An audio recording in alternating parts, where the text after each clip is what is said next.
Smart Invest vous est présenté par eToro, la force du trading social.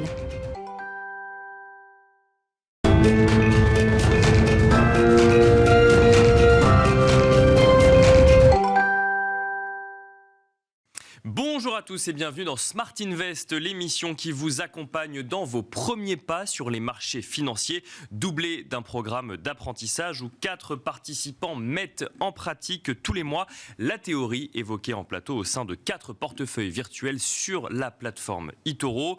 Nous nous retrouvons aujourd'hui pour la 6e et dernière édition de cette première saison, une saison qui a commencé en septembre et qui a connu de nombreux rebondissements sur les marchés financiers, des rebondissements qui ont forgé les connaissances des participants et que nous commenterons bien sûr en plateau dans un instant. Au programme donc de cette édition de Smart Invest, nous retrouverons tout d'abord Valérie Khalifa, directrice marketing France chez eToro, avec qui nous évoquerons la nécessité de se former avant d'investir sur les marchés financiers afin d'être conscient des actions que l'on réalise et des conséquences de ces décisions d'investissement. Nous aurons ensuite le plaisir d'accueillir Éric Pinon, président d'honneur de l'AFG, qui reviendra en plateau sur les éléments que tout investisseur doit avoir à l'esprit lorsqu'il investit sur les marchés financiers. Des éléments très concrets à garder en mémoire dans chaque démarche d'investissement. Nous enchaînerons ensuite avec Tendance et Figure, notre rendez-vous dédié à l'analyse technique. Christophe Machineau sera avec nous pour faire un point sur le multi-time frame. Christophe Machineau qui est fondateur de CM Trading. Le multi-time frame, une notion qui est indispensable à connaître pour tous ceux qui veulent approfondir l'analyse technique. Et enfin, nous laisserons la place au débrief du programme d'apprentissage. Nous reviendrons sur ces mois passés à tenter de comprendre le message des marchés, à analyser et à sélectionner les valeurs avec nos 4 participants, Marie-France, Mathieu, Flavie ou encore Mathieu, mais aussi leurs 2 accompagnants, Antoine et David. On se retrouve tout de suite dans Smart Invest. Et pour commencer cette émission, nous avons le plaisir d'être en duplex avec Valérie Khalifa, directrice marketing France chez eToro. Bonjour Valérie Khalifa. Bonjour Nicolas. Merci d'être avec nous en duplex. Je rappelle que eToro est une plateforme multi-actif d'investissement. Si je reviens, Valérie Khalifa, sur le dispositif Smart Invest, ce dispositif s'est étalé sur 6 mois avec l'objectif de faire un maximum de pédagogie autour de l'investissement sur les marchés financiers. Pourquoi eToro a-t-il souhaité s'associer au dispositif ? Alors pour nous, c'est un partenariat tout à fait naturel. eToro fête cette année ses 16 ans et a été créé sur une conviction forte, c'est que toute personne peut venir investir sur les marchés financiers. Mais effectivement, ça demande des connaissances. Aujourd'hui, au travers de notre Trading Academy qui est disponible sur notre plateforme, on propose plusieurs formats, des formats tutos, des formats vidéo, des guides. Et il nous semblait extrêmement intéressant et pertinent de s'associer à un programme télévisé qui avait pour ambition d'avoir une approche, on va dire, théorique via son contenu éditorial, mais aussi d'incarner cet apprentissage dans le temps un petit peu plus long, 6 mois, au travers de 4 parcours et 4 participants. Alors justement, vous l'avez évoqué, le sujet pédagogie financière, c'est un sujet également porté par eToro via d'autres dispositifs. Quel constat faites-vous aujourd'hui chez eToro sur ce besoin en éducation financière des épargnants ? Alors, je vais faire le même que celui que j'avais fait au début de l'émission pour une partie, c'est qu'effectivement, la finance personnelle est un très, très grand oublié de l'apprentissage académique, de tout à chacun, même quand on a finalement une formation financière. On ne fait pas beaucoup de finances personnelles. Le deuxième point, c'est que la communauté, effectivement, joue un très grand rôle dans le partage d'informations et que c'est un accélérateur pour acquérir des compétences particulières. Il y a des personnes qui ont une approche sectorielle, des personnes qui ont une approche technique. Et donc, toutes ces approches vont se compléter et qu'il y a un vrai appétit pour rattraper, on va dire, ce retard et vraiment comprendre les entreprises. Alors on le rappelle, les émissions Smart Invest ont été doublées d'un programme d'apprentissage où il y avait notamment 4 participants, Marie-France, Mathieu, Flavie ou encore Mathieu. Quel retour vous pouvez avoir aujourd'hui, Valérie Khalifa, sur ce dispositif ? Est-ce qu'il y a des éléments qui vous ont marqué ? Oui, il y a des choses qui m'ont marqué, un petit peu à rebours de l'actualité, on va dire, tumultueuse de ces jours-ci, c'est qu'il y a un réel amour des entreprises Je trouve très intéressant de voir que ce n'est pas surtout une approche financière, spéculative, court terme, mais qu'il y a une curiosité et un intérêt pour les nouvelles technologies, pour les gouvernances, pour l'impact des entreprises. Et ça, je trouve ça extrêmement pertinent. Le fait d'investir dans une entreprise parce qu'on aime son service ou qu'on apprécie son équipe ou ses valeurs, c'est quelque chose de tout à fait pertinent. La deuxième chose, c'est la diversification. Il y a quelques années, on pouvait penser que les investisseurs français allaient surtout vers des valeurs françaises et on voit maintenant qu'il y a une grande ouverture. Si on regarde sur les 4 participants, il y a une diversification sectorielle, il y a une diversification d'assets, puisqu'elles ont toutes été, je crois, préemptées, que ce soit les ETF, les actions, le copy trading ou le crypto, ou les cryptos. Et puis, j'ai apprécié que les approches soient holistiques.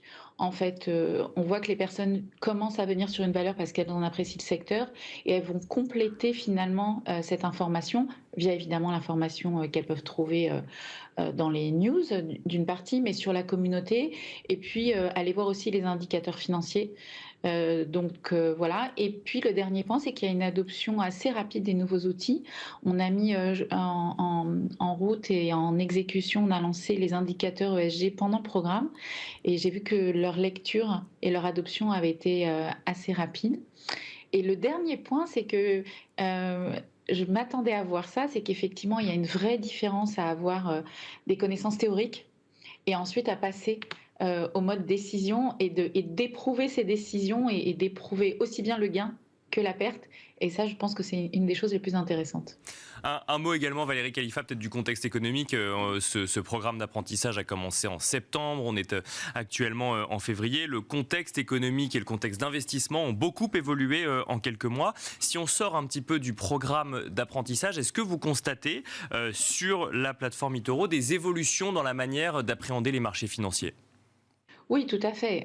La période de Covid, finalement, a amené beaucoup de monde sur l'investissement parce que les gens étaient intéressés et voulaient compléter leurs connaissances, mais il y avait effectivement plus un côté court terme. Là, le fait que l'investissement s'inscrit dans le long terme est compris des utilisateurs et des investisseurs, et les gens comprennent qu'il y a des cycles et qu'il y a effectivement de temps en temps des cycles baissiers, mais que ça s'inscrit dans le temps long. Donc on revient finalement à vraiment apprécier les entreprises et comprendre ce qu'elles font dans le fond et sur le temps long. La deuxième chose, c'est qu'on voit que les gens vont faire ce qu'on appelle des cross-assets, donc ceux qui étaient venus par les cryptos vont migrer et vont aller plus vers les actions ou les ETF parce qu'ils considèrent que les cryptos, c'est un petit peu difficile. Et puis, il y a aussi des différences de méthodologie. On ne peut pas être bon tout le temps, partout, et tout connaître. Donc, il y a des gens qui préfèrent aller faire du copy trading, s'inspirer de sa stratégie et copier d'autres investisseurs. Et le dernier point, c'est qu'il y a une appétence certaine pour tous les contenus académiques. Voilà, les personnes veulent investir, mais veulent comprendre ce qu'elles font dans le temps long, tout en considérant évidemment les news qui ont l'effet de faire rebondir les marchés ou de leur donner une certaine apathie et fébrilité pour souvent. Merci beaucoup Valérie Khalifa d'avoir été avec nous pour ouvrir cette nouvelle édition de Smart Invest. Je rappelle que vous êtes directrice marketing France chez eToro. Merci beaucoup et quant à nous, on se retrouve tout de suite dans Markets Academy.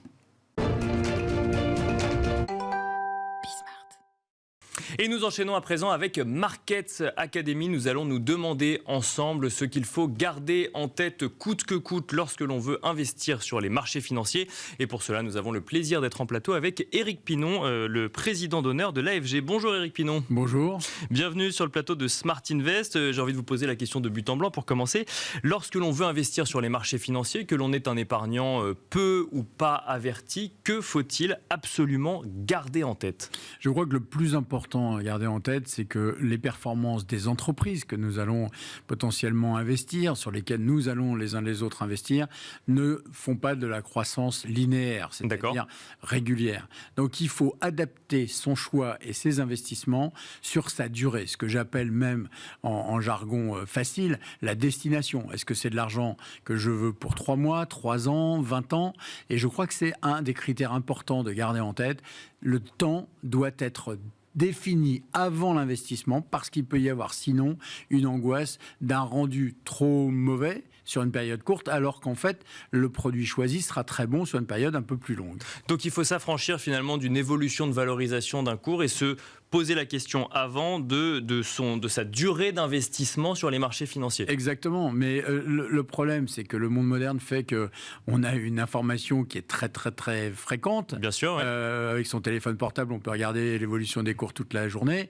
Je pense que c'est pas la peine de se stresser à partir du moment où on a fait un choix, et un choix, encore une fois, sur une destination. Si on a décidé que c'était de l'argent à 2, 3, 4 ans, ne pas regarder tous les jours si le cours monte ou baisse. On va se faire du stress pour rien. Et à mon avis, on va surtout faire des grosses erreurs parce que faire ce qu'on appelle dans notre jargon technique du market timing, c'est-à-dire d'essayer d'être toujours au bon endroit, on se rend compte historiquement que ça ne marche pas et surtout que les gens ont plutôt tendance à regarder la hausse en se disant « Ah, j'aurais dû m'y mettre » et à s'angoisser de la baisse en disant « Il vaut mieux que je sorte tout de suite ». Et c'est exactement les phénomènes inverses qu'il faudrait essayer de mettre en place. Alors on l'a dit, on s'adresse aux investisseurs qui sont peu ou pas avertis sur les marchés financiers, mais qui sont en quête effectivement de connaissances sur le sujet.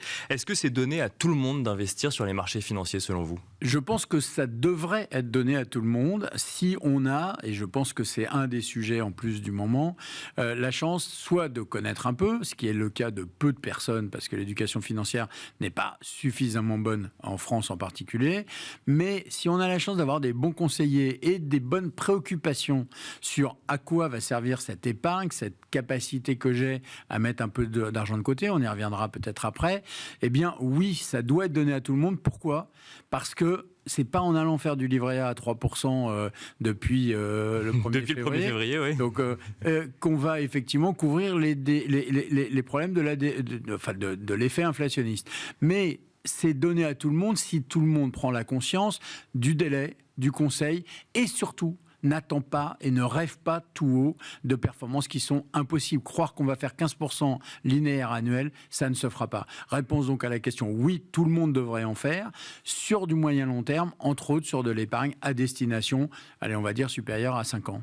Alors, dans ce que vous dites, il y a deux questions qui peuvent se poser, effectivement. Alors, avoir en tête qu'on ne fera pas du 15% très rapidement, donc c'est peut-être quel est l'objectif qu'on va se fixer, et surtout quel est le montant qu'on veut investir ou qu'on doit investir sur les marchés financiers. Je crois qu'il faut faire très attention à ne pas en mettre trop. Alors, je prends toujours ces exemples. Je ne sais pas si tout le monde a eu une fois dans sa vie l'occasion d'aller dans un casino, mais si on veut passer une bonne soirée, il vaut mieux pas jouer tout sur un numéro plein, comme on dit, dès la première tour de roulette. Bien sûr. Donc il faut faire du placement à destination, mais tranquillement. Si on a, je donne un chiffre, 100 à investir, on met 20 tout de suite, il ne faut pas se poser de questions, puis après les 80 restants, il faut les faire au fil de l'eau. Mais une chose est sûre, et par rapport à votre question, c'est attention à ne pas aller trop fort, trop vite, et surtout attention à la diversification. On a la chance aujourd'hui d'avoir une offre pléthorique mondiale de placement, ne pas faire une seule valeur, même si elle peut être très bonne, parce que c'est trop dangereux, c'est trop incertain, et en tout état de cause, pas assez diversifié. Quel montant, du coup, investir ? Vous avez une idée comme ça qu'on pourrait donner, un pourcentage de portefeuille, par exemple ? Moi, je crois que les deux points importants, c'est est-ce que j'ai la capacité de ce qu'on appelle la propension à épargner sur mes revenus ? Je crois qu'il y a un sujet budgétaire avant toute chose, c'est est-ce que ce que je gagne, je le dépense totalement ou partiellement ? Si j'ai la chance de ne pas tout dépenser, à ce moment-là, aujourd'hui, une partie de l'épargne part dans les placements immobiliers, mais il y a une partie trop faible qui part dans les placements financiers. Pourquoi ? Parce que les placements immobiliers, d'abord, coûtent cher. Deuxièmement, les taux remontent, le problème de l'énergie, des fameuses contraintes aujourd'hui de classification. Bien sûr, oui. On a près de 65% du patrimoine des Français qui est en immobilier, ce qui est une très bonne chose. Mais sur les 35% restants, il y a moins de 5% en actions. Donc, ma réponse à la question, c'est 1, oui, investir toujours un petit bout en action. Et si on a une propension épargnée de 100, je prends toujours ces chiffres simples, je pense que mettre entre 10 et 15% d'actions plutôt que d'en mettre 5 serait, à mon avis, une très bonne nouvelle pour l'ensemble des gens, y compris sur des sujets un peu politiques, mais qui fait que les entreprises qui gagnent de l'argent vont vous permettre de faire de la croissance de votre épargne. Alors, je vous propose d'aller un petit peu plus loin sur la chaîne de valeur, Éric Pinon. Là, on parle effectivement du portefeuille de l'épargnant, de l'investissement sur les marchés financiers, de cet argent placé sur les marchés financiers. Quand on parle d'investissement, c'est qu'on l'investit quelque part avec ou non un retour potentiel de cet investissement. Concrètement, que finance mon argent investi sur les marchés financiers ? Alors, je crois que cette question est excellente. Elle est excellente parce que qu'aujourd'hui, beaucoup de gens disent que je veux que mon argent soit à des destinations, entre autres ce qu'on appelle les critères ESG ou les fameux critères dits sustainable en anglais, durables. Bien sûr. On veut que l'argent soit au bénéfice de l'entreprise, avec un partage de richesse, un partage de valeur. Il faut effectivement que la société dans laquelle j'investis traite correctement ses collaborateurs avant de traiter ses actionnaires, comme c'est un sujet politique. Bien sûr. Je prends parti pour personne. Mais une chose est sûre, c'est que la création de valeur, elle vient de tout le monde.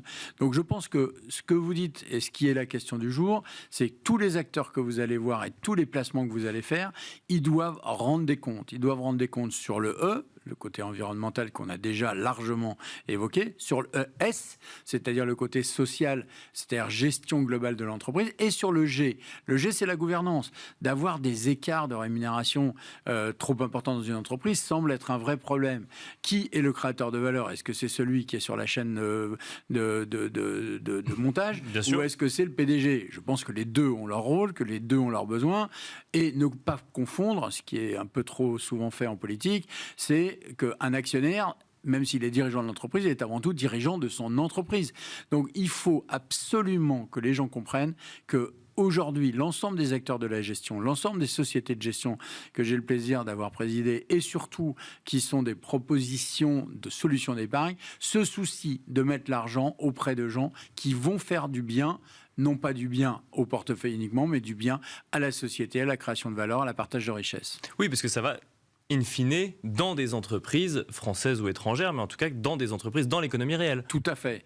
Le problème qu'on a, c'est qu'on croit que investir en bourse, c'est comme un casino et ça ne finance rien.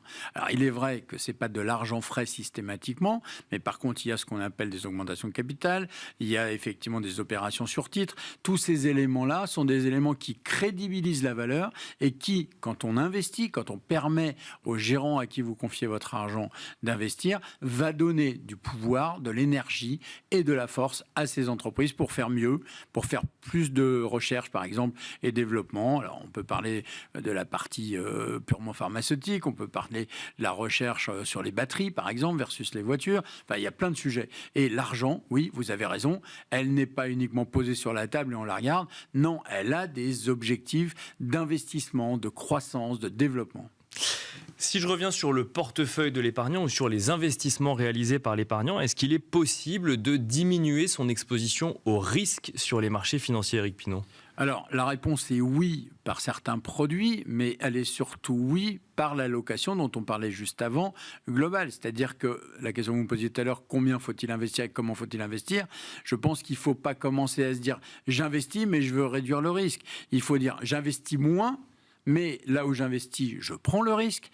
Mais comme j'ai une pondération, alors j'ai dit 10-15% tout à l'heure, donc je vais reprendre ce chiffre, les 90 ou 85% qui restent, qu'ils soient en immobilier, qu'ils soient en placement court terme et autres, avec en plus la chance qu'on a peut-être à partir de maintenant d'avoir des rendements sur le court terme qui vont remonter, comme c'était le cas il y a 20 ou 30 ans, je pense qu'il ne faut pas se soucier du risque de volatilité, comme on dit dans notre jargon, de ces 10-15%.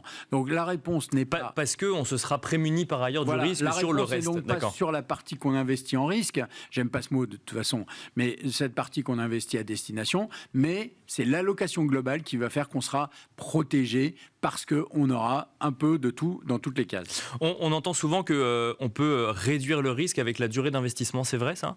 Alors la réponse est on ne peut pas réduire le risque avec la durée d'investissement, on peut juste, grâce à la durée d'investissement, avoir un retour sur investissement qui va être meilleur. Une chose est certaine, c'est que si vous investissez dans un projet, qu'il soit audiovisuel, qu'il soit de n'importe quelle nature, ça ne se fait pas en 3 jours. Donc oui, la durée d'investissement permet non pas de réduire entre guillemets le risque, mais permet de faire qu'on laisse le temps au temps pour faire que des bons projets voient le jour et soient rentables. Éric Pinon, vous êtes président d'honneur de l'AFG, vous avez présidé l'Association française de la gestion financière. Quelles questions doit-on se poser lorsqu'on doit faire des choix d'investissement? Je crois que la vraie question, et je vais peut-être reboucler sur ce que j'ai dit, c'est qui me conseille? Là-dessus, l'autorité des marchés financiers est très en warning, comme on dit, ou en attention en ce moment, sur attention à ne pas écouter toutes les sirènes qui peuvent vous tenter. D'accord. Ou alors se poser la question de l'intérêt de celui qui vous conseille, par exemple. Par exemple, c'est le cas sur ce qu'on peut parler des influenceurs, etc. Le deuxième sujet, c'est: est-ce que j'ai la capacité de tenir une position? Et si oui, est-ce que c'est pour, encore une fois, 3 jours, 3 mois, 3 ans ou 20 ans? Donc être capable d'investir sur le long terme. Sur le long terme. D'accord. Et parce que la création de valeur se fait que sur le long terme. Donc utiliser de l'argent dont vous n'aurez pas besoin demain, par exemple. A priori, il faut mettre sur la partie que vous intitulez risque, que j'intitule moi exposer, effectivement, non, je plaisante, bien sûr, oui. Exposer l'argent dont on n'aura pas besoin demain. Le dernier sujet, c'est de ne pas regarder ça trop souvent, parce que sinon on va se faire des nœuds au cerveau, et pour reprendre votre expression, le coûte que coûte, le garder en tête. Que garder en tête coûte que coûte, oui. C'est pas effectivement en regardant tous les jours qu'on va se faire du bien. Il vaut mieux se dire: je l'ai fait, je laisse le temps au temps et les choses vont bien se passer. Vous avez mentionné effectivement les stratégies ESG, donc E pour environnement, S pour social ou sociétal et G pour gouvernance. On sent que ça revient de plus en plus dans les choix d'investissement des épargnants. Est-ce qu'il y a des méthodologies particulières à mettre en place? Est-ce que ça se fait au niveau de chaque entreprise dans lesquelles on investit? Alors oui, la position qui est celle des sociétés de gestion et des investisseurs, c'est de laisser là aussi aux entreprises le soin de montrer qu'elles font la marche en avant vers cette nouvelle appréhension. On n'est plus là pour faire que de l'argent, pour faire que du return. On est là aussi pour faire que les placements qui vont être faits, les investissements qui vont être faits et la contribution de chacun fassent un meilleur partage de la valeur. On a un problème en ce moment qui est un problème réglementaire européen et peut-être même mondial, qui est celui des définitions de ce qu'on appelle l'extra-comptable ou l'extra-financier. Bien sûr. Les choses ne sont pas encore arrêtées, elles vont l'être, je l'espère, assez vite, mais on a des normes comptables très simples, avec des lectures de bilan, de comptes d'exploitation qui sont faciles. Sur le ESG, on ne rêve que d'une chose, et on y participe tous. On veut, parce qu'il n'y aura plus de gestion motivée s'il n'y a pas cette culture ESG. On veut que les critères soient de plus en plus précis, et ils vont l'être. Et grâce à ça, l'épargnant verra que son argent va bien à des objectifs purs, entre guillemets, et surtout à destination du progrès ou de meilleure vie de demain. Donc, si je comprends bien sur ce sujet ESG, il y a une question de temps aussi, effectivement, que les différents acteurs, que ce soit les financiers, les entreprises ou le législateur, s'accordent pour qu'il y ait un peu plus de transparence encore sur le sujet. Pour les critères. De croire que Total est une mauvaise société sous prétexte qu'elle vend du pétrole, c'est d'abord mal connaître Total, parce que Total fait plein d'autres choses que la vente simplement ou la raffinerie. Mais c'est effectivement des choses qui sont en train de se mettre en place. Quels sont les bons critères? Est-ce que c'est l'économie d'énergie? Est-ce que c'est le partage de richesses? Est-ce que c'est effectivement une meilleure gouvernance? Mais les choses avancent, et contrairement à ce qu'on croit, je pense que l'action des sociétés de gestion, dans les assemblées générales par exemple, ou dans les réunions que nous faisons régulièrement, font progresser au profit de l'épargnant et au profit d'une entreprise, des entreprises, vers un meilleur processus et une meilleure organisation. Merci beaucoup Éric Pinon d'être venu sur le plateau de Smart Invest. Je rappelle que vous êtes président d'honneur de l'AFG. Merci beaucoup. Merci à vous. Et quant à nous, on se retrouve tout de suite dans Tendance et Figures. Et nous enchaînons à présent avec Tendance et Figures, le rendez-vous dédié à l'analyse technique de Smart Invest. Et en l'occurrence, nous allons nous demander ensemble ce qu'est le multi-time frame. Et pour cela, nous avons le plaisir d'être en plateau avec Christophe Machineau. Bonjour Christophe Machineau. Bonjour Nicolas. Vous êtes secrétaire général de l'AFAT, l'Association française de l'analyse technique. Vous êtes également le fondateur de CM Trading. Alors, multi-time frame, le terme peut faire un peu peur. Qu'est-ce que c'est, Christophe Machineau ? Alors, le multi-time frame, c'est simplement une représentation graphique qui a évolué par rapport au temps, puisque auparavant, on avait l'habitude en analyse technique d'avoir qu'un seul graphe. Et le multi-time frame, c'est simplement pour une action, un actif donné, on va regarder sur plusieurs unités de temps cet actif, essayer de voir quelles sont les différentes tendances sur cet actif. D'accord. Alors justement, ça revient peut-être à se poser la question de tendance avant de comprendre ce que c'est que le multi-time frame. On a d'ailleurs un visuel qui va apparaître. D'abord, on se demande ce que c'est qu'une tendance, et ensuite, on se rend compte que si on zoome ou si on dézoome sur le visuel, en fait, on se rend compte qu'il y a différents horizons de temps. Exactement. En fait, ce qui se passe, c'est que on va dire plutôt qu'il y a différents graphiques selon qu'on va zoomer ou dézoomer. Imaginons par exemple si vous regardiez un tableau, si vous souhaitez prendre du recul, vous allez donc avoir une vision un peu plus globale, et donc c'est prendre une vision sur du long terme. D'accord. Et si vous les zoomez, vous regardez sur du court terme. Donc nous, on va faire ce travail avec des graphiques. Alors pour rappeler une tendance, comme on peut voir sur la photo, c'est simplement imaginer un randonneur qui veut aller tout en haut d'un sommet. Il va commencer à grimper, il va y avoir des pauses, il ne va pas monter rapidement en une seule fois. Et il ne saura jamais voilà. et en plus, tant qu'il ne l'a pas atteint. Tant qu'il n'a pas atteint, il ne saura pas s'il est arrivé. Et puis pour descendre, bien entendu, il ne va pas sauter dans le vide, il va prendre son temps comme on descendrait une montagne en randonnée. Donc ça, si vous gardez cette image en tête, vous voyez exactement c'est quoi une tendance haussière et baissière. D'accord. À côté, vous avez un graphique qui est représenté, où on voit les prix d'une action. Bien sûr. Et ce qui nous intéresse, c'est qu'on va pouvoir aussi, entre guillemets, en un clin d'œil, savoir si on a une tendance haussière, flat ou baissière, en utilisant notamment une moyenne mobile long terme. D'accord. Donc une moyenne mobile long terme, là, sur le graphique, vous la voyez, elle est en jaune. Quand elle monte, vous voyez sur la moitié du graphique, on voit donc la flèche verte qui nous dit qu'on a bien cette moyenne qui monte. D'accord. Après, on a une tendance qui s'aplatit, donc je vous ai mis une petite flèche bleue. Bien et sûr. enfin, on va redescendre la montagne avec une flèche rouge. Donc ça, c'est sur une unité temps donnée. D'accord.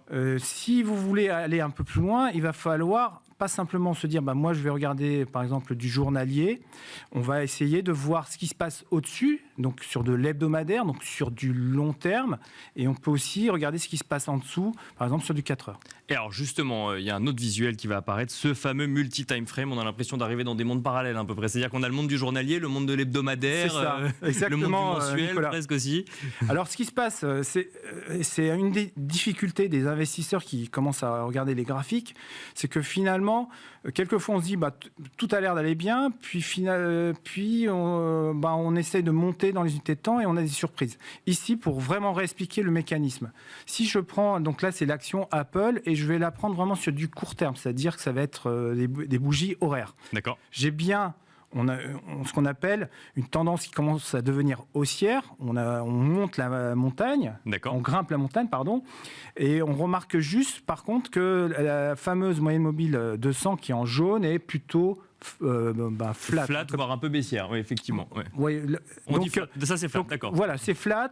Donc, pour le moment, en une heure, la tendance n'est pas très marquée à la hausse. Vous prenez ce petit rectangle vert, vous zoomez, et vous voyez bien que c'est sur la partie de droite, on passe sur du 4 heures. D'accord. On a une vision un peu plus large, donc c'est plus du moyen terme. La photo est moins sympathique, on a bien une moyenne mobile 200 qui, elle, est plutôt baissière. D'accord. Et enfin, si on fait le même exercice du 4 heures, on va passer sur du journalier. Donc, à nouveau, vous voyez que sur la droite du graphique violet, on a la petite représentation de ce mouvement baissier en 4 heures. Et plus globalement, donc sur toute l'année 2022, puisque c'est ça qui est représenté sur le graphique violet, on a une baisse de l'action Apple et également une moyenne mobile 200 qui est bien orientée à la baisse. Donc c'est ça le multi-time frame. Alors ça c'est la théorie avec une action Apple, mais effectivement on a un visuel, j'ai envie de dire, un petit peu réduit. Ouais. Si on rentre dans la pratique avec un exemple, par exemple une action, l'action Gerbet, comment est-ce qu'on identifie les différents, comment est-ce qu'on utilise le multi-time frame? Là typiquement, alors Gerbet qui est un spécialiste du diagnostic médical, mais c'est une petite société.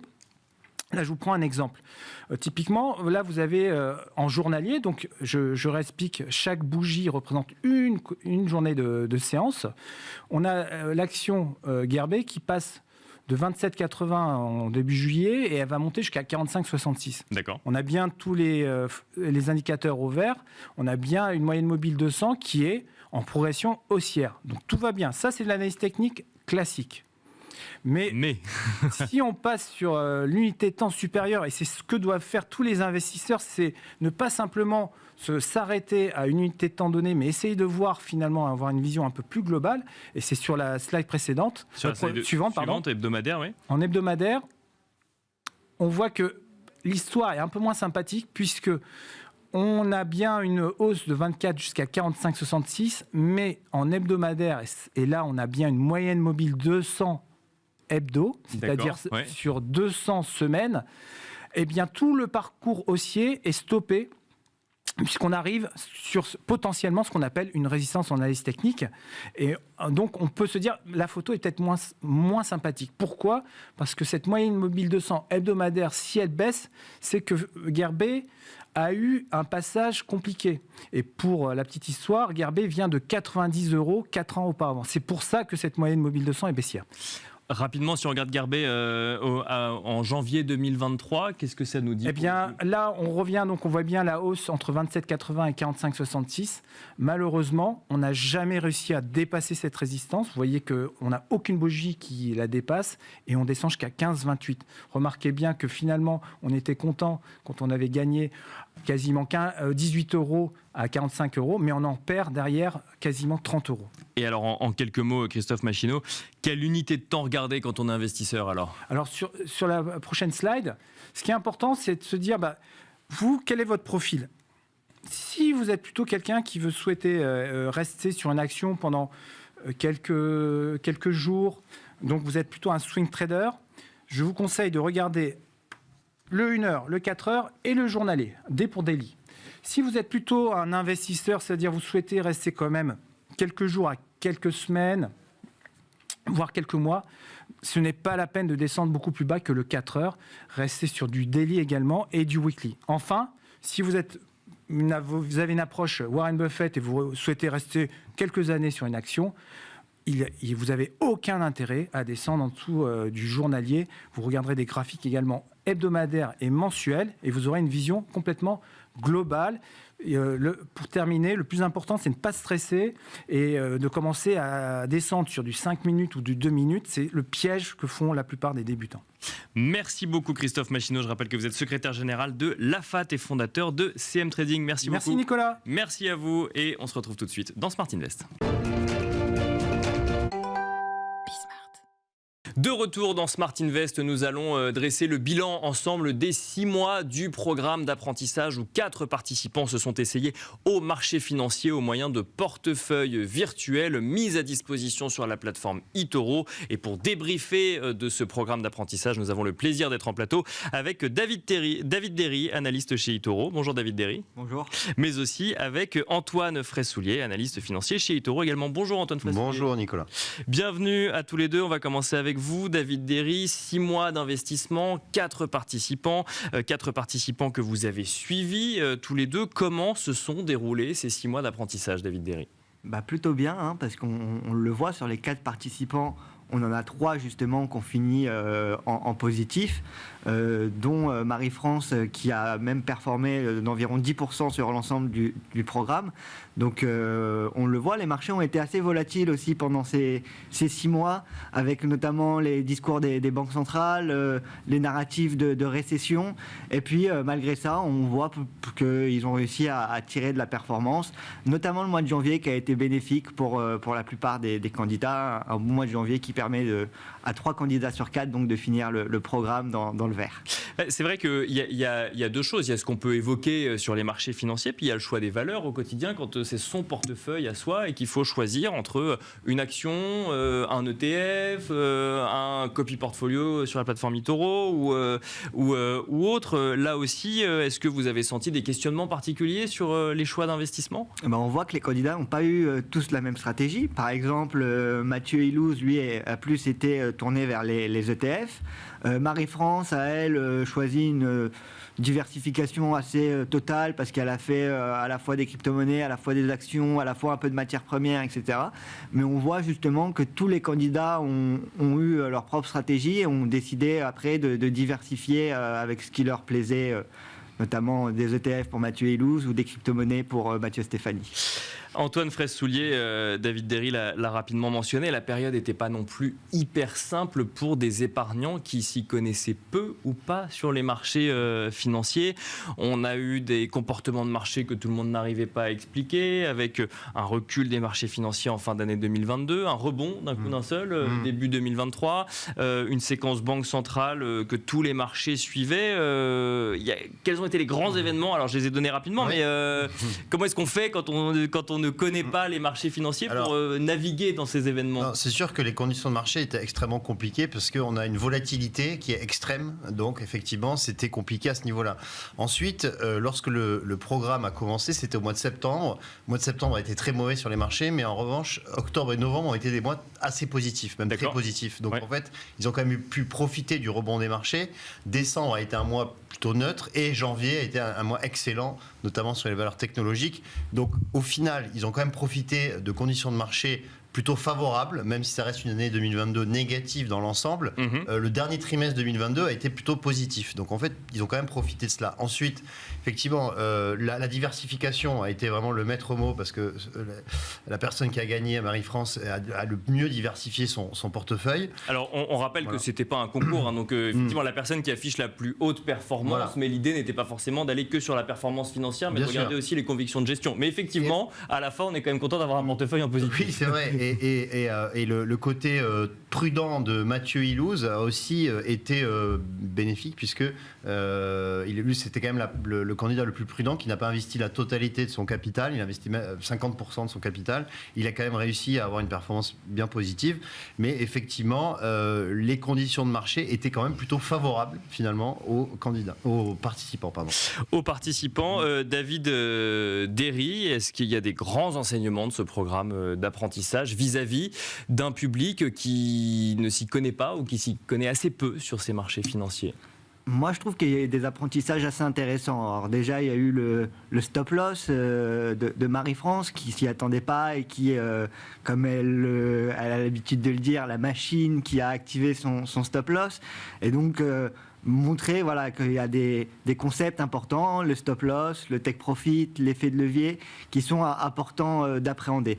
La deuxième chose aussi qui était intéressante et qu'on a appris avec ce programme, c'est comment allouer et quelle allocation on va mettre sur un actif.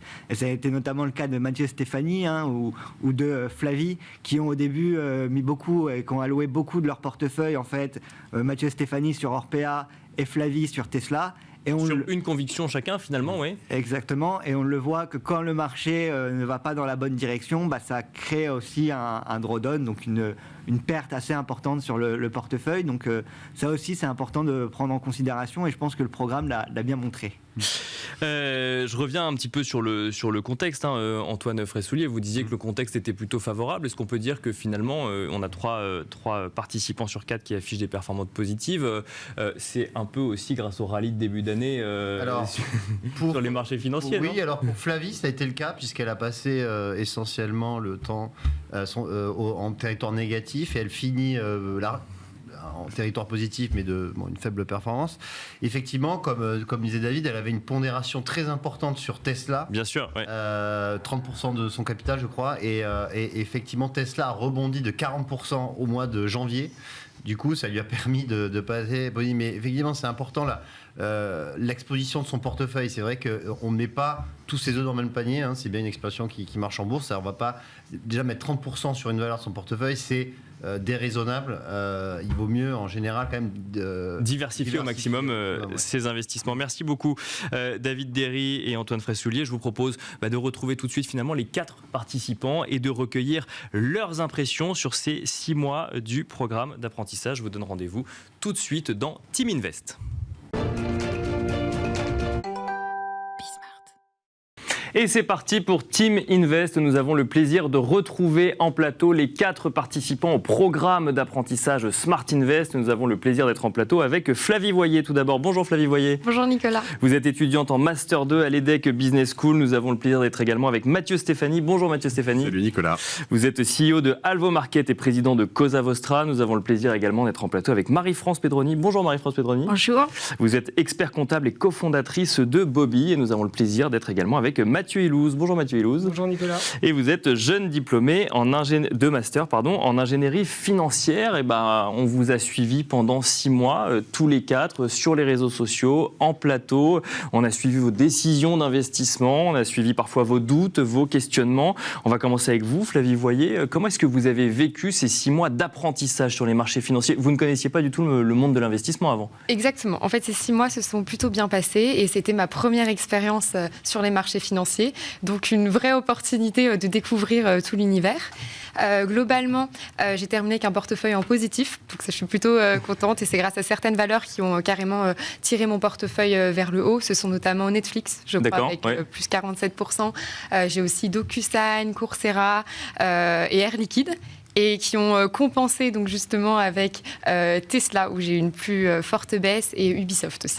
Tesla qui faisait partie des valeurs que vous aviez choisies, notamment parce que, si je ne dis pas de bêtises, vous étiez mis comme contrainte d'aller vers des entreprises qui étaient en lien avec vos valeurs, et notamment sur des sujets de transition énergétique ou de transition écologique. C'est ça, j'avais défini 2 critères de départ, donc investir dans les entreprises de la tech et les entreprises dites responsables. Et Tesla en faisait partie parce que je croyais dans l'idée de passer à l'électrique dans le secteur de l'automobile.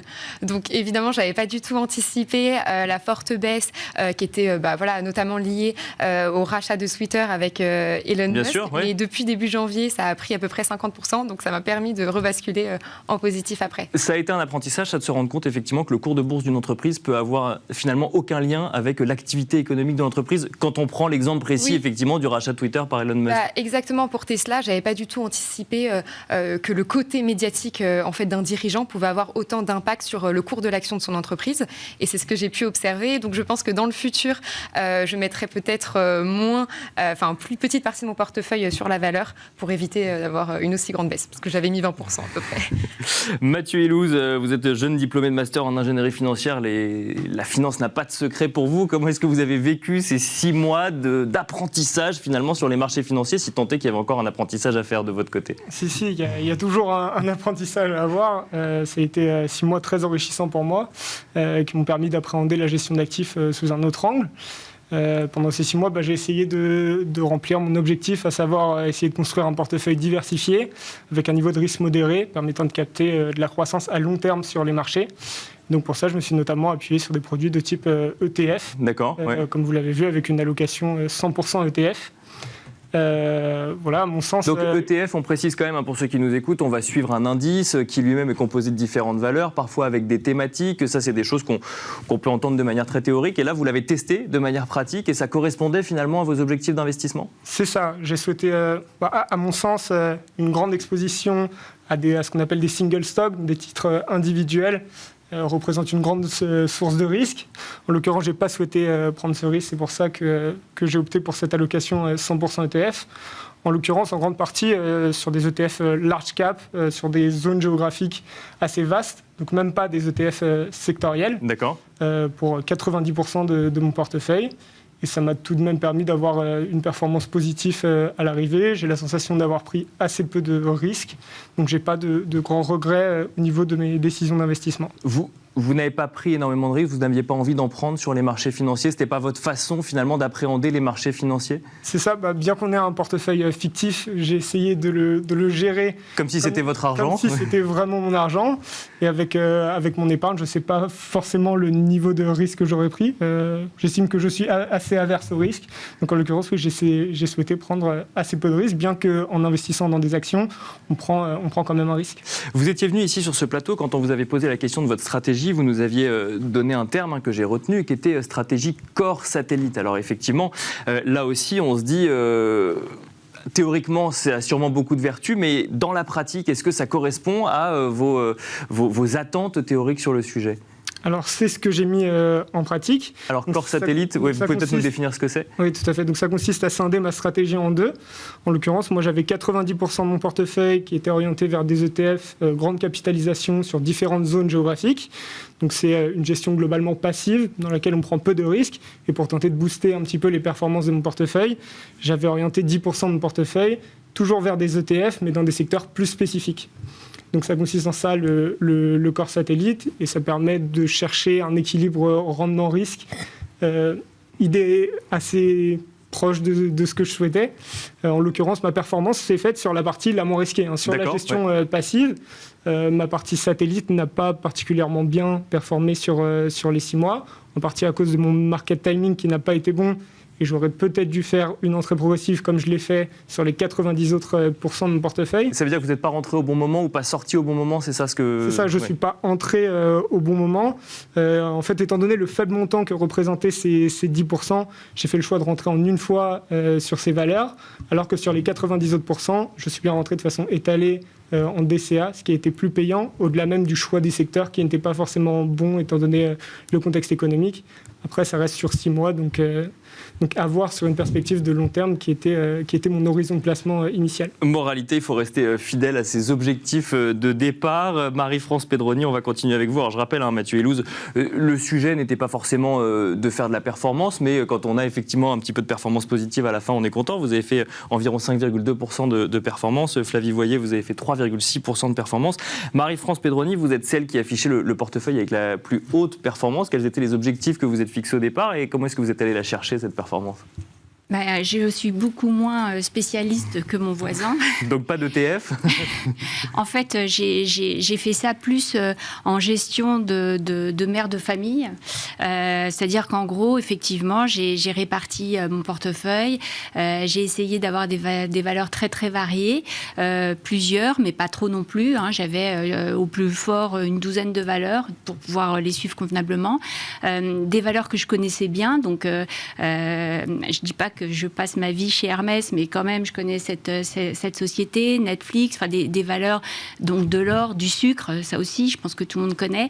Peut-être des valeurs, encore une fois, traditionnelles. Alors, j'ai quand même eu aussi un peu de Bitcoin, un peu d'Ethereum.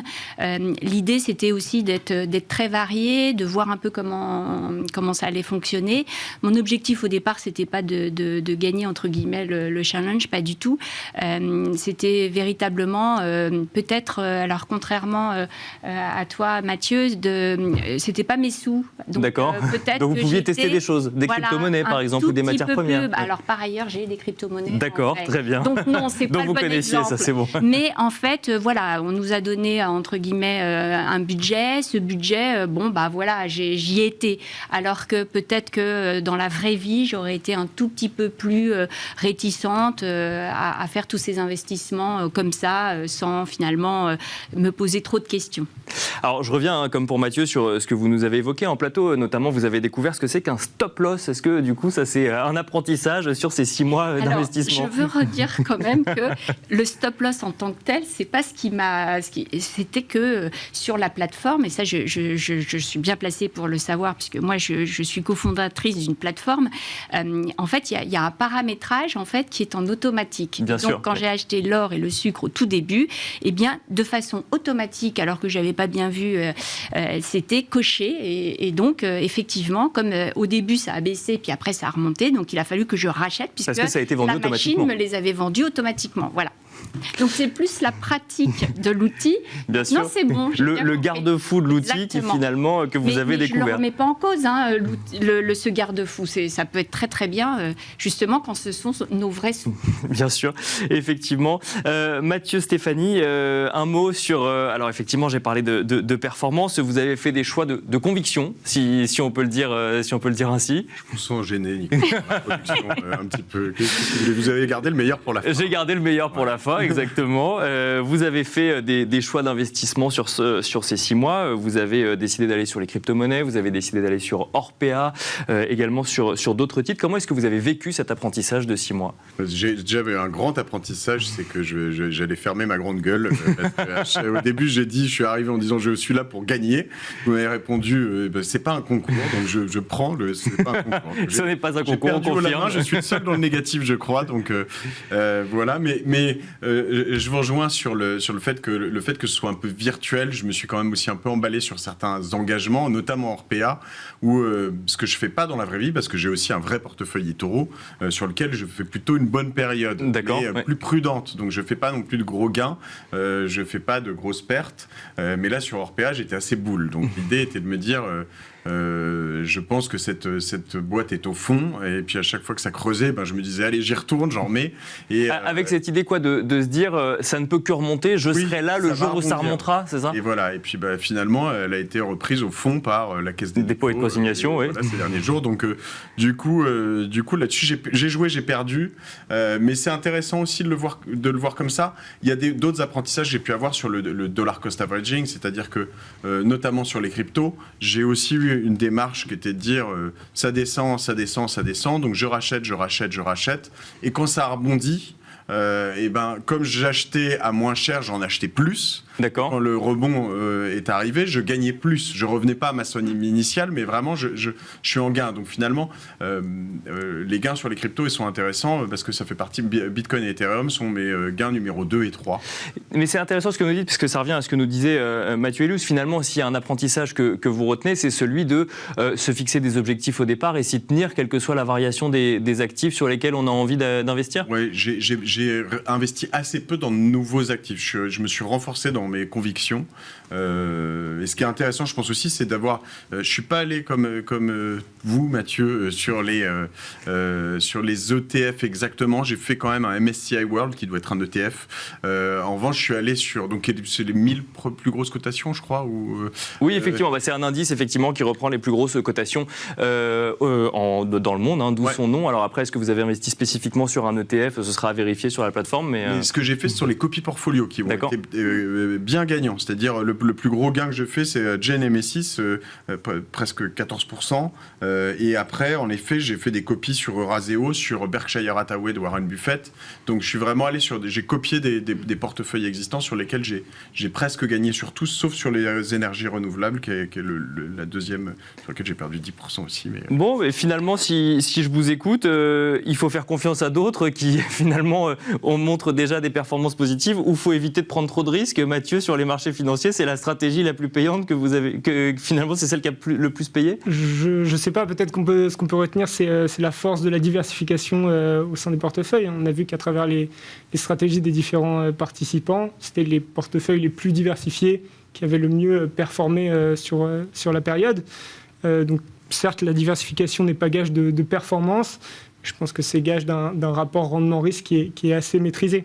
Si je peux me permettre, c'est ce que j'allais dire, parce que je pense que si j'avais fait le bon pari sur Orpea, et là on est sur du pari. Bien sûr, exactement. Le plus gros gain, donc j'ai perdu, le plus gros gain est potentiellement sur celui qui, si j'avais mis all-in sur un truc, j'aurais peut-être pu gagner même à 20 ou 30% de gain sur le seul. Le problème, c'est que faire ça dans la vraie vie, Et pour autant, faut accepter de pouvoir perdre beaucoup. La stratégie n'aurait pas forcément été la bonne pour autant, même si à un instant T, il y aurait eu un gain. Flavie Voyer, j'ai envie de vous poser une question. Vous avez 6 mois de recul sur les investissements que vous avez réalisés. Avec la connaissance que vous avez acquise des marchés financiers aujourd'hui, est-ce que vous auriez fait des choses différemment au début ? Alors, je pense que ce que j'aurais pu changer, c'est le pourcentage de mon portefeuille que j'ai mis sur chacune des valeurs. Comme j'expliquais au départ, pour Tesla, ayant mis 20%, j'en ai beaucoup... j'ai dû supporter tout l'impact sur le portefeuille général. Alors que si j'avais mis que 5%, par exemple, je pense que j'aurais un gain beaucoup plus important. Mais sinon, sur ce qui concerne les secteurs, c'est vrai que la tech était assez volatile. Donc, j'ai eu des extrêmes très positifs ou très négatifs. À voir peut-être dans le futur se fixer d'autres critères. Mais voilà, je crois que c'est à peu près. Mais alors, je reviens sur Tesla, parce qu'effectivement, aujourd'hui, le cours de l'action dépend de l'actualité du dirigeant. Pour autant, si c'est un investissement de conviction, peut-être qu'on a envie de garder Tesla en portefeuille parce qu'on croit dans le projet. Oui, exactement. C'est ce que j'ai essayé de faire. En fait, je voulais faire du stock picking, c'est-à-dire d'investir dans des valeurs dans lesquelles je croyais sur le long terme en faisant abstraction du contexte de marché. C'est pour ça qu'au départ, j'ai investi dans Tesla et avec le besoin de passer à l'électrique dans l'automobile. Et c'est ce que j'ai aussi voulu faire sur d'autres valeurs de mon portefeuille. Marie-France Pedroni, vous allez croire que je veux toujours revenir sur cette histoire de stop-loss, c'est pas du tout le cas, mais vous êtes la seule à avoir investi dans le sucre sur ce plateau. C'est quand même un choix assez original quand on décide de se tester sur les marchés financiers, d'aller investir sur des matières premières. Pourquoi le sucre ? L'idée, c'était de diversifier. Et donc, matières premières, c'était des valeurs qui existaient. Donc, j'avais pris des matières premières, des valeurs d'action, j'avais pris des indices, puisque j'ai aussi gagné des sous avec les 2 indices. J'avais pris des cryptos. En fait, ma volonté était vraiment d'étaler. Et pour le coup, effectivement, peut-être que j'ai aussi fait en sorte que chacune des valeurs, finalement, n'avait pas la part du lion. J'ai vraiment réparti. J'ai vraiment fait. Et voyez, si demain je devais, parce que ça m'a amusé, il y a des années, j'ai eu un portefeuille, j'avais arrêté parce que ça me focalisait et j'avais d'autres choses à faire. Là, j'ai envie de reprendre un petit portefeuille. eToro me convient très bien, donc je pense que je vais m'ouvrir mon petit portefeuille pour de vrai. D'accord. Mais je ne crois pas que je changerais en fait de stratégie. Et je pense que finalement, tous les conseils qu'on nous a donnés tout au long de ces 6 mois, eh bien, globalement, je pense que c'est beaucoup de bon sens. Et je pense véritablement qu'en fait, finalement, on les appliquait et on les connaissait. Ce qu'il faut, c'est, je pense, garder la tête froide, y aller quand on veut véritablement ne pas prendre trop de risques, mais quand même un tout petit peu. Je pense que tout est dans la mesure. Et je pense que je ferai plutôt les mêmes choses que ce que j'ai fait là pour ce portefeuille virtuel. Mathieu, Stéphanie, même question. Avec 6 mois d'apprentissage derrière vous, est-ce que vous auriez fait des choix différents dans les mécanismes, maintenant que vous connaissez un petit peu plus les mécanismes des marchés financiers? Dans les mécanismes, ouais, j'aurais peut-être pris plus de temps pour rentrer encore plus petit à petit, fractionner encore plus, parce que là je l'ai fait par à-coup, toutes les 2 semaines ou de temps en temps un peu tous les mois, et donc je me rushais un peu avant les enregistrements à me dire tiens, il faut que je recommence, etc. Et en fait, si j'avais, je sais pas si, je crois que c'est possible sur eToro, mais si j'avais un moyen d'automatiser et de dire en fait toutes les semaines ou tous les mardis je mets 1000 de plus sur tel et tel, et ben au moins ce serait plus simple. Et en fait je pense que j'aurais profité d'une baisse qui était assez longue. Le rebond était assez rapide finalement. Bien sûr, ouais. J'aurais potentiellement plus gagné sur le rebond, et donc c'est quelque chose qui m'aurait intéressé. Donc toujours cette idée quand même d'avoir des convictions sur des actifs ou des valeurs, mais ensuite ne pas y aller en une seule fois, mais lisser finalement les investissements. Parce que là, en y allant en une seule fois sur une période qui était quand même très compliquée, sur pas mal d'actions, septembre, octobre, novembre. Bien sûr, il y a eu des marchés qui ont quand même reculé sur la dernière partie de l'année 2022 avant de repartir en flèche effectivement début 2023. Donc là, il faut prendre ça aussi en compte dans une stratégie d'investissement. Exactement. D'ailleurs, je suis quand même assez impressionné par mes 3 collègues qui ont tous gagné sur cette période. Chapeau bas. Mathieu Ilouz, est-ce que ça vous a donné d'investir en vrai sur les marchés financiers ? Écoutez, pourquoi pas, à voir selon le contexte économique, c'est toujours pareil.